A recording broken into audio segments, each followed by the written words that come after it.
guys, how's it going? So today I want to talk to you about how to take care of begonias indoors as a houseplant. It's getting colder outside. I'm getting ready to move a bunch of mine in because they can't handle a frost, so I just thought it would be a really good time to talk about it.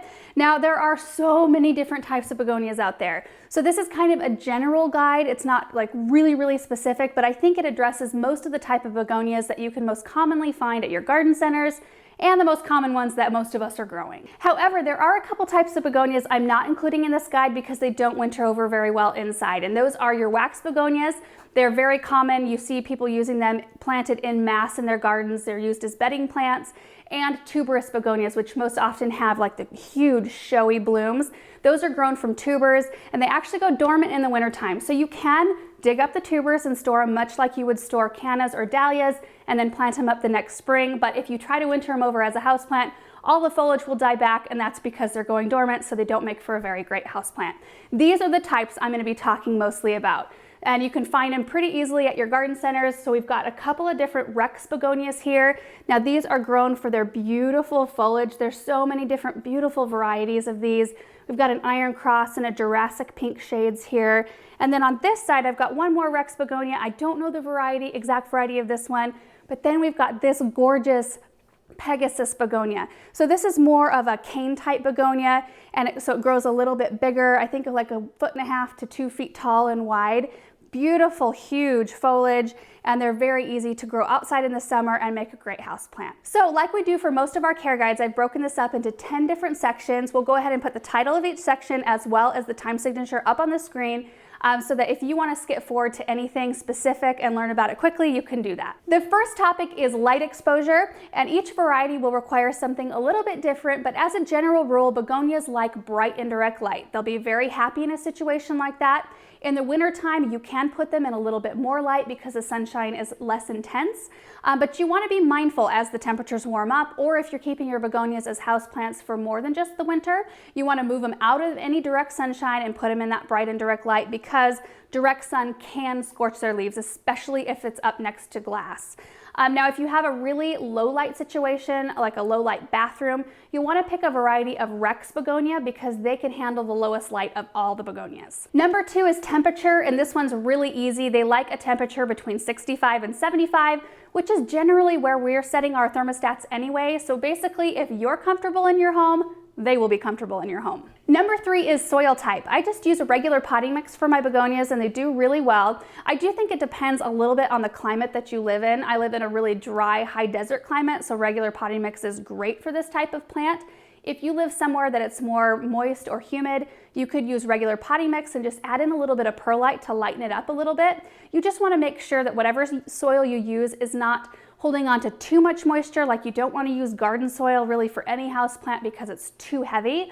You also don't want to use anything that's going to drain water too fast, like a cactus or succulent mix. And that brings me to number 4, which is about how to repot your begonia. And it's really easy. You basically follow the same rules you would follow with any other house plant. You only bump up one pot size from whatever pot your plant is currently in. So I brought an example home here.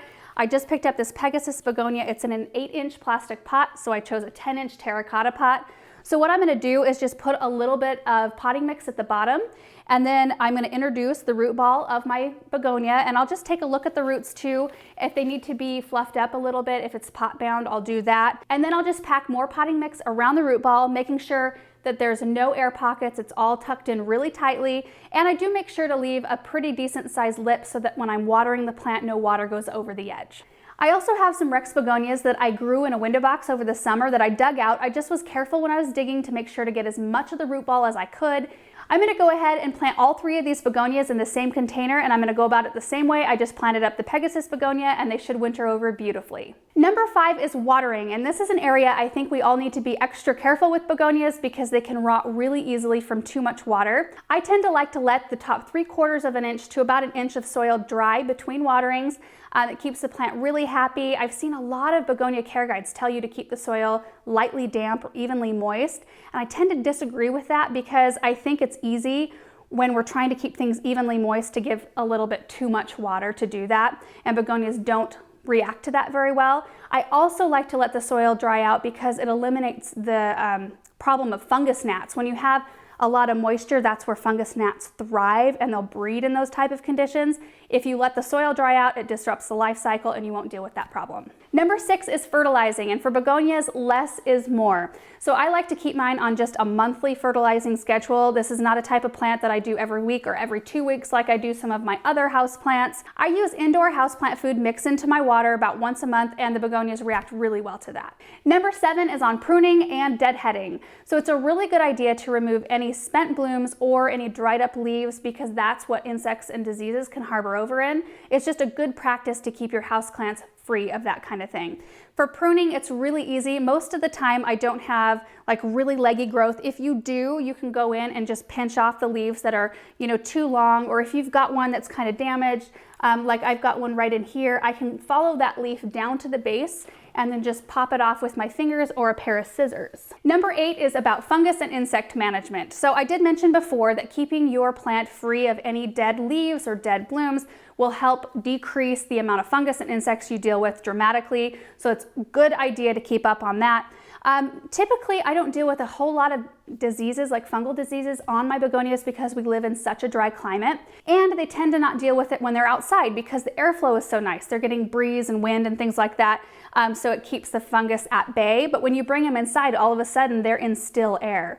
They're not getting the airflow that they once had. So if you start noticing like a white powder forming, like powdery mildew, or gray mold, you'll start noticing like lesions in the leaves or on the blooms.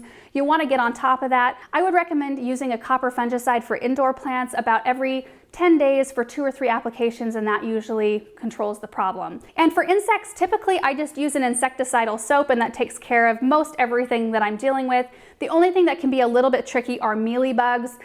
Once your plants get those inside, it's kind of hard to get on top of it. I tend to like to use an insecticidal soap coupled with hand removing the mealybugs by dipping a Q-tip in alcohol, rubbing alcohol, and then just hand swiping them off. I also will repot my begonia if it's been in its pot for a while. I'll rinse a lot of that soil off and put brand new fresh soil in, and that'll help eliminate part of the life cycle of the mealybugs. Number 9 is on humidity, and begonias do prefer to have a more humid air around them, and you can quickly tell that they're not getting enough by the way their leaves look. So you can see on this leaf right here, it's got browning edges, and that's a very good indicator that the plant is not getting enough moisture. And it's a huge problem in my area because, like I said before, it's very dry here. So there's a few things you can do to help combat the problem. First thing you could do is put a humidifier next to your plants. Most of us don't want humidifiers placed all around our house just for the well-being of our plants because it's not the best look.